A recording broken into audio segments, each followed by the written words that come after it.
So, the repercussions of negative body image are really far reaching and they can feel really isolating, which is why I wanted to dig deeper into this topic. Negative body image can be related to depression, low confidence, low self esteem, problems connecting with others, isolation, eating disorders, a disordered relationship with exercise, among other issues. And I don't say this to scare you, it's just to bring to light the importance of taking action to work on improving your body image.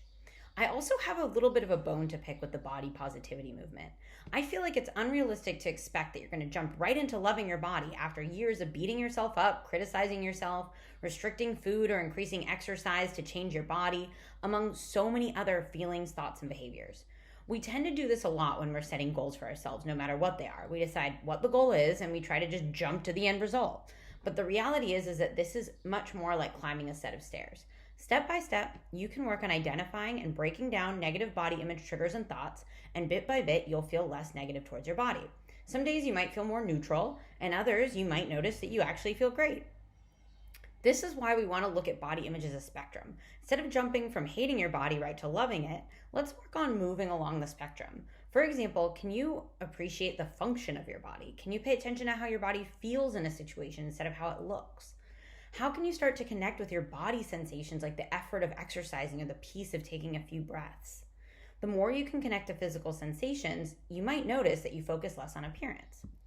For now, let's see if we can work on body acceptance or body neutrality. Accepting your body doesn't mean you need to love everything about it, nor that you have to stop working towards any physique or aesthetic goals, but it does change the method in which you work towards those goals. Two ways that negative body image plays out is through dietary restraint and changes in exercise patterns. Think about it. Most people don't start dieting because they love their bodies, and most dieters never get to a point where they feel 100% satisfied with their bodies. This is why dieting ends up becoming a process of years and maybe even a lifetime for some people. You might have strict food rules about what or when you can eat, if you're following a diet, or you've created a concept of what's acceptable or not when it comes to how much or when you eat. Maybe you exercise more or feel guilty about not exercising when you don't feel great about your body. And while you believe that changing your body through food or exercise will lead to more positive body image, the problem is that it actually looks more like a hamster wheel where you're constantly struggling to change yourself. And each time you don't, you feel worse. Or even if you do, you don't feel as satisfied as you believe that you would. So starting to recognize thought patterns can be really, really helpful in beginning to move away from negative body image. For example, do you believe in absolutes or all or nothing patterns? Are you either on or off? Are you either feeling great about yourself or terrible? Do you feel worse about your own progress when you look at what someone else is achieving? Negative body image doesn't disappear immediately.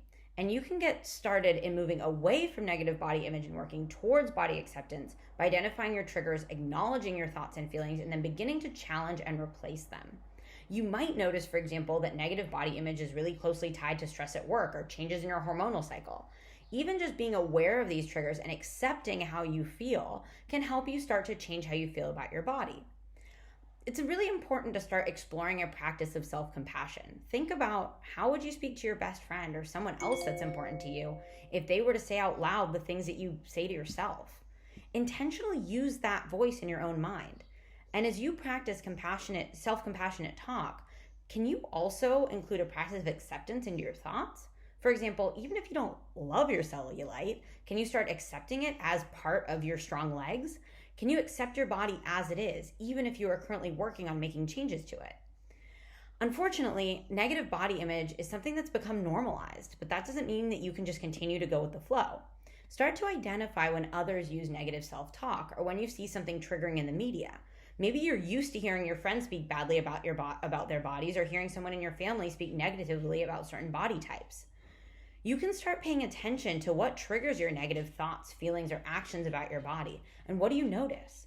Is there a pattern? What thoughts tend to come up? Are they repetitive? What actions do you take about your body when your negative body image is triggered?